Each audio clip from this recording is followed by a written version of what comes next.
Goa governor Pushpati Ashok Gajapathiraju ఇటీవల ఒక వ్యాఖ్యానం చేశారు. రాజకీయపరమైన వ్యాఖ్య చేశారు. గవర్నర్ లాంటి రాజ్యాంగబద్ధమైనటువంటి పదవుల్లో ఉన్న వాళ్ళు చేయకూడని వ్యాఖ్య ఒకటి చేశారు. విశాఖపట్నంలో క్షత్రియ సేవా సంఘం వాళ్ళు ఆయన్ని గవర్నర్గా బాధ్యతలు చేపట్టిన సందర్భంగా సన్మానించే కార్యక్రమంలో ఆయన పాల్గొని ప్రసంగిస్తూ విశాఖలోని ఋషికొండ మీద ఉన్నటువంటి భవనాల్ని పిచ్చాసుపత్రిగా ప్రకటించి మానసిక రోగులకి అక్కడ ట్రీట్మెంట్ ఇవ్వాలి అని చెప్పి ప్రకటించారు. అంతటితో ఆకుండా అవసరమైతే జగన్మోహన్ రెడ్డిని కూడా అందులో పెట్టి ట్రీట్మెంట్ ఇవ్వాలి అని మాట్లాడారు. ఇంతకుముందే చెప్పినట్టు రాజ్యాంగబద్ధమైనటువంటి పదవుల్లో ఉన్న వ్యక్తులు ఎవరు కూడా రాజకీయమైన ప్రసంగాలు చేయరు. కానీ అశోక్ గజపతిరాజు గవర్నర్గా ఉండి చాలా పెద్ద వ్యాఖ్య చేశారు, రాజకీయపరమైన వ్యాఖ్య.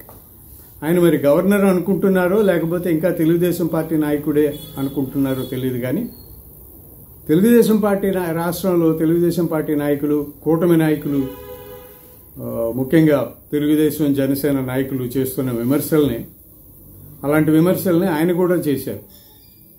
ఇది ఎంతవరకు సమంజసం అనేది ఆయన విజ్ఞప్తికి వదిలేస్తున్నాం. కానీ ఇలాంటి వ్యాఖ్యలు అయితే గవర్నర్ లాంటి పదవుల్లో ఉన్న వాళ్ళు వ్యక్తులు చేయకూడదు.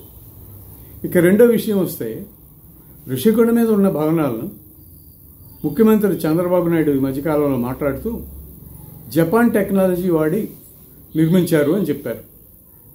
అంటే అత్యంత అధునాతనమైనటువంటి భవనాలు అవి, జపాన్ టెక్నాలజీ వాడారు. వాటిని ఎందుకు మరి పిచ్చాసుపత్రికి కేటాయించాలి? అర్థం కావడం లేదు.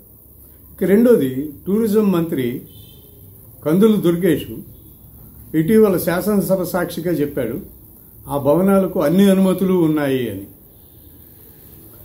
అన్ని అనుమతులు ఉండి నిర్మించిన భవనాలు, జపాన్ టెక్నాలజీతో నిర్మించిన భవనాలను పిచ్చాసుపత్రిగా ఎందుకు చేయాలి?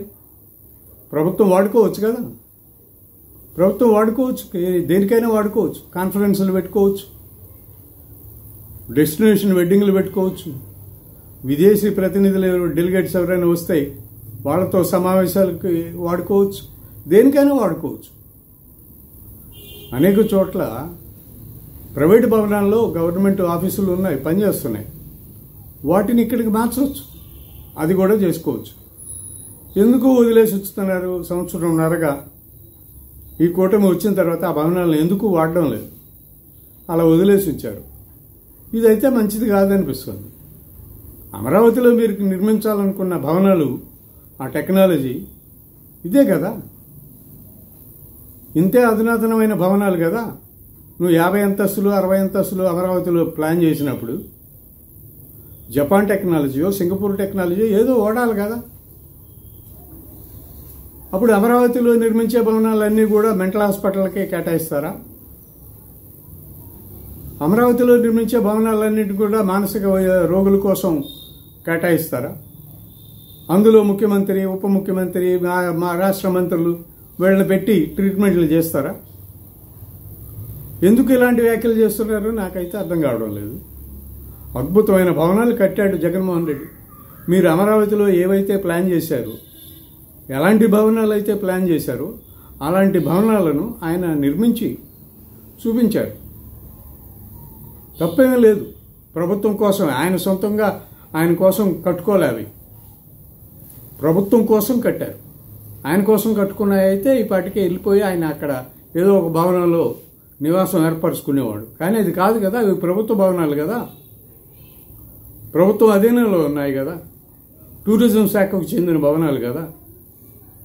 సో టూరిజం శాఖ వాడుకోవచ్చు కదా ఆ భవనాలు. ఎందుకు వదిలేసి ఉంచుతున్నారు నిరుపయోగంగా? ఇది సమర్థనీయం కాదు. ఆ భవనాలను వాడుకలోకి తేవాలి. ఆ భవనాలను ప్రభుత్వం ఏదో ఒక రూపంలో వాడుకోవాలి. రాష్ట్ర ప్రభుత్వానికి ఆదాయం వచ్చేటువంటి మార్గంగా చూసుకోవాలి. అంతే తప్ప దాన్ని పిచ్చాసుపత్రికి కేటాయించాలి, పిచ్చి ఎందుకు ఈ మాటలు, ఇట్లాంటి మాటలు? తమ వ్యక్తిత్వాలను తాము దిగదాచుకునే వ్యాఖ్యలు చేయడం రాజకీయ నాయకులకి మంచిది కాదని నా అభిప్రాయం. ఎప్పటికైనా ఋషికొండ భవనాలను ప్రభుత్వం సరైన పద్ధతిలో వాడుకోవాలని నా విజ్ఞప్తి.